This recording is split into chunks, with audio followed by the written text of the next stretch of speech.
All right, hey guys, welcome to another Elimination Chamber review sponsored by WrestlingRumors.net. Guys, please make sure you're subscribing to this YouTube channel. Make sure you're checking us out on WrestlingRumors.net. Let's get right into the pay-per-view because we got a ton of stuff to talk about.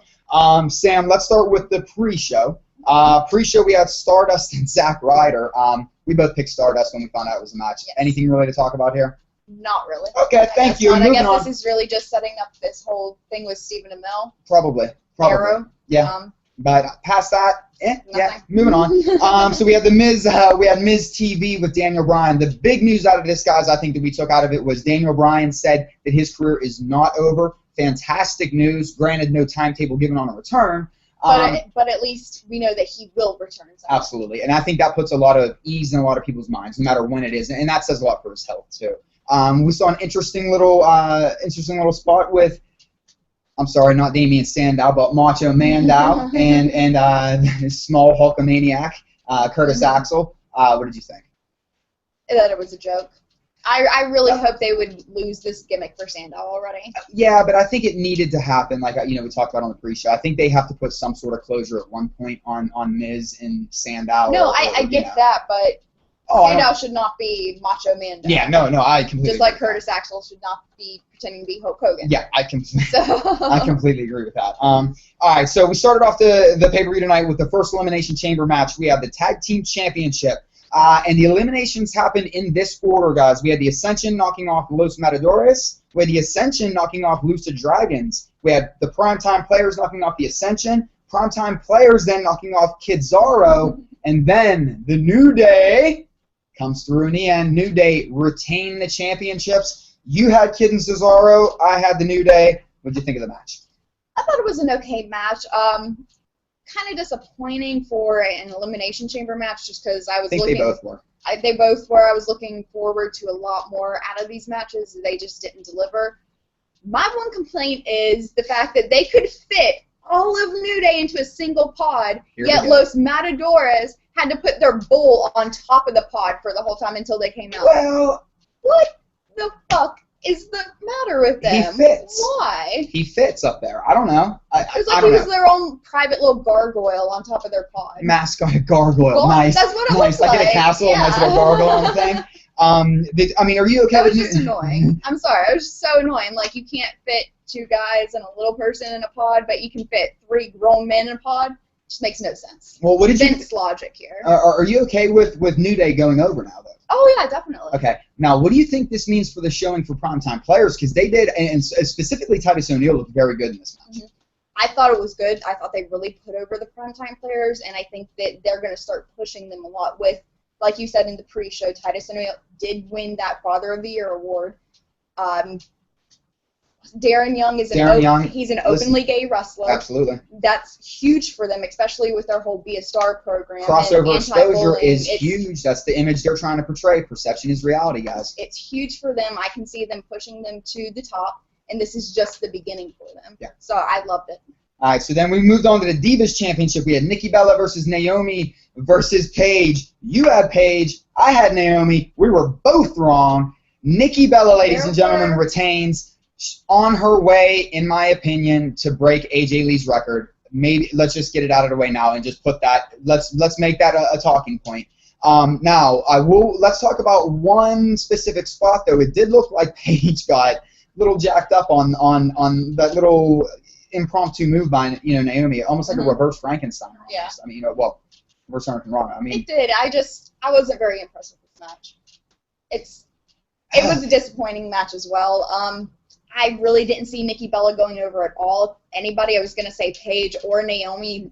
Nikki was legitimately my last pick. Yeah, absolutely. I did not see her going out still champion, and they did. And like you said, I can see them just trying to get rid of AJ's record, and she's just gonna complete it. But at the same time, they're gonna bring up some divas. Like, and I say that because I think it's something that we might as well talk about. People are gonna grab for talking points. That's a great talking point to talk about because she's had the title for so long now, since November. I don't know what the actual day count, but November till now, I mean, she's starting to rack up the days. She is, and that's just what's so disappointing to me. She hasn't really done anything with the Divas title. They haven't really done anything with her since she's been champion. Yeah, but she's the star of Total Divas, and that's why she's carrying that title. But she's not really the star of Total Divas. I get it. I get it. Airtime. I get it, I but mean, you know. then they're all stars of Total Divas. I get it. She's not the singular one, just because she's fucking John Cena. Nah. Like, I mean, they talk about it enough on Total Divas. So moving on, let's segue on that one. Champion versus champion. Now, guys, I want to get a couple things out of the way first because I promised this first and foremost to Doug O'Mac. Absolutely do I apologize for my erroneous prediction, in the pre-show. Apologize. I will apologize to everybody that had to listen to my babble on the pre-show. And I want to absolutely apologize to WWE Creative because the reason why I'm not going to lie that I picked John Cena to win in this match, I did not have faith that they were going to do the right thing. Neither did Putting Kevin Owens over, the way they put him over was the right thing to do. And my big thing about this was it was the match of the night. Absolutely. It blew everything out of the water. Well, and this is what I love because this match, I truly believe that we could start talking about this match as a match of the year candidate. And the one thing that I want to disagree with a lot of people out there about, and I love that this, for everybody that was down talking Kevin Owens, that he, and I'm not saying, guys, there's a lot of us that knew what Kevin Owens does, and there's a lot of us that know how talented Kevin Owens is, and all he needed was that one opportunity. And what's crazy to me is that they always talk about the brass ring. They always talk about the brass ring. John Cena did not make Kevin Owens tonight. Kevin Owens made Kevin Owens. By saying John Cena made him, here's Daniel Bryan put over Ryback later in the show. John Cena basically laid down, but that could have been anybody, or that could have been Kevin Owens not showing his A game, and it's all for naught. Kevin Owens made Kevin Owens. Do not take that talent away from him. Don't take his ability away from him. He put on a clinic tonight. If you don't believe in Kevin Owens, you are absolutely wrong. Absolutely. This man is a star, and he's about to be an enormous star. I completely agree. People are going to say that John Cena put him over and made him simply because he lost to him. But here, and that's not the case. No. Owens could have lost this match and still made himself in this match simply because of the match that they put on. It wasn't the fact that Owens won the match that what made him stand out. It was the match itself. And I'm going to say something right now that's going to piss a lot of people off, but I really don't care. Kevin Owens, in his first WWE pay-per-view, made a larger impact than Roman Reigns has his entire WWE career. Please debate me on that. Because there's absolutely no way you can sit there and say that Kevin Owens didn't go out there and show that he is a main eventer right now. Right now. Period. So to say that can't argue with it. To say that it was anything else other than Kevin Owens showing off what Kevin Owens has done for a very long time is taking away from what Kevin Owens brings to the table. Kevin Owens made himself tonight. Sorry about the rant there, guys. Getting a little passionate, but because there's a lot of us that know what Kevin Owens can do, and I'm tired of hearing that he'll never make it. He'll only wrestle in front of 600 people. This was the best thing they could have possibly done, and I absolutely believe tonight he made more of an impact than the forcefulness of Roman Reigns his entire WWE career. Period. And I think that's to casual fans. I think that's to, and it doesn't matter. And yeah, you could say it's because he pinned John Cena, but at the end of the day, the way that he carried himself in that match, don't say it's just because he beat John Cena. It's because of the match that he put on. Period. Definitely. Okay. I don't even think there's any more to say about that. That one got me a little bit heated because don't take away from the man's talent. Super talented, and he showed the world tonight why he should be on that main stage. Well, what do you think about the rematch for Money in the Bank that they announced tonight? A little disappointed because I did want to see Owens in Money in the Bank, but if I were WWE, I put Owens over again. I was actually going to say, what if they put him in both? He still has that match.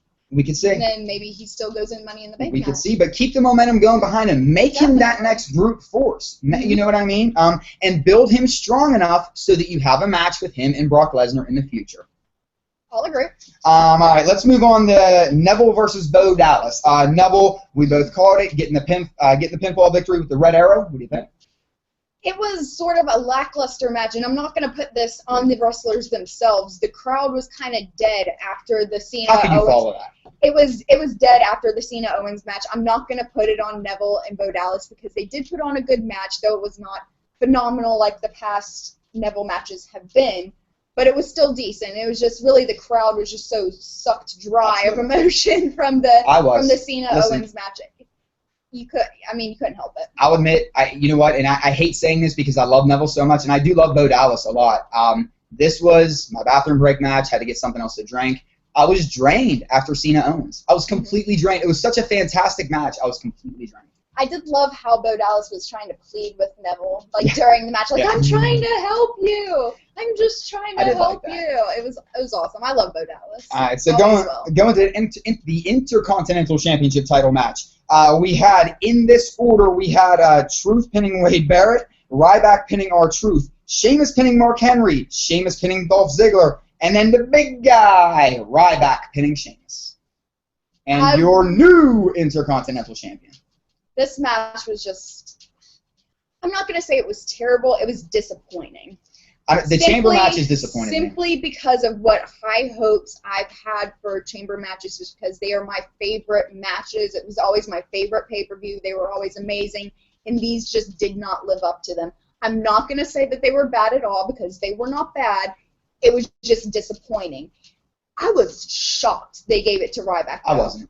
I was. I mean, he was on the pay-per-view poster with this, the speech they gave at the beginning about him in the discussion with, the young fan or, whatever the case may be. I kind of felt like, and I had actually Sheamus pinning Ryback, and I was torn by putting maybe Ryback over Sheamus. They were my final two, so I'm not really that surprised. But this is where when Daniel Bryan comes in, that's putting somebody over. Yes, definitely. That's getting the crowd behind Daniel Bryan coming in and Ryback saying, you were an inspiration to me. Daniel Bryan said, you are also an inspiration to me in the WWE Universe. That, ladies and gentlemen, is the difference between putting somebody over and basically somebody else putting themselves over in a match that somebody else just had to lay down. And you can tell the difference, because whenever he won the match, there really wasn't that much of a crowd response. There was a crowd response, not that much. As soon as Daniel Bryan gave him that rub, the entire crowd was chanting yes, yes, yes. You know what? I will give it, and I don't know if it was a lesser of two evils situation, but I will give it to the crowd that when it was just Ryback and Sheamus, there were a lot of They were rooting for Ryback. Absolutely. They were. And whether it was a lesser of two evils, it wasn't very much, but you could tell the difference. We'll agree to disagree, because it's pretty loud. We'll agree to disagree, okay? For how dead that crowd was, we'll say it was a pretty loud chant for how dead the crowd was most of the night. All right, so going into the WWE World Heavyweight Championship match, we had Seth Rollins defending against Dean Ambrose. Dean Ambrose with the win by disqualification. I was so glad this match wasn't horrible. It was a great match. It was a great match. I loved the fact that Ambrose was just jumping and taking out everybody outside the ring. It was very fast-paced, and the ref bump, and then Ambrose actually getting the pin and winning, and we thought he was champion, and then the ref comes out and is like, no! It's Jericho Triple H 2000, guys. Not at all. Seth Rollins threw me, so he's disqualified. And guess who called that? This one. Yeah. Ambrose wins by disqualification, baby. I called pinfall, so she got me on that one. Now, I was terrible with my predictions this pay-per-view, and I've never been so happy to be wrong about basically every pick. I think I only got like 2 picks right. That was it. Now, of course, after the match, chaos ensues. Dean Ambrose takes the championship. Roman Reigns comes down. Then Dean Ambrose and Roman Reigns take the championship, kind of pull a little Chicago moment where they walked out through the stands, kind of blew a little kiss on the thing, and then when him and Roman Reigns went up. What do you see going on with Reigns and Ambrose? I don't know. All I know is Ambrose is back to stealing championships like he was with the IC title like 2 or 3 months ago. He is the Joker. He is. He is the Joker. Do you see them getting together? Ambrose and Reigns at all? I think that's absolutely getting set up for Roman Reigns to knock Dean Ambrose out. Okay. I really do. I also think you're really still pushing for Roman Reigns turning heel. I mean, I don't know. At that juncture, I guess, yeah. But I mean, I think at this point, it just seems like Roman Reigns is being too buddy-buddy with Dean Ambrose. Mm-hmm. Way too buddy-buddy. Too cheesy buddy-buddy. Like, he's buttering up. Has that been Roman Reigns? Not really. I mean, because he's buttering up pretty good. I mean, he's laying it on thick. Okay. So I think there might be something to that. I absolutely could also be wrong. But I just feel like there's something to that. Mm-hmm. But it was an interesting spot. And now, where do we go from here, though, with Seth Rollins trying to get the championship back? Well, he's still the champion. He just doesn't have the title. Well, I don't know. Something's going to have to happen on Monday. Tomorrow night? Like, I mean, what if the Authority and Seth Rollins calls the cops because Dean Ambrose stole his title? Bring your boy Otunga back. They're going to arrest Ambrose all over again. Oh, every Monday, Dean Ambrose is going to get arrested every single Monday from now on, I think. Every night. Every night. He's going to do something illegal and get arrested every night. It was interesting all the Austin comparisons they were making. Yeah. Too. And granted, and I know why they were doing it. Because Austin with the old jean shorts, Ambrose in just jeans and a t-shirt. The anti-hero type of character, counterculture, anti-corporation. That whole deal that they kept pushing. I get what they're doing. And I like it. I like that they're breeding multiple stars. They're not focusing on just one. They're breeding multiple stars right now, and I think that's very important for the future landscape of the business. Yep, I definitely agree. All right, Sam, your spot of the night.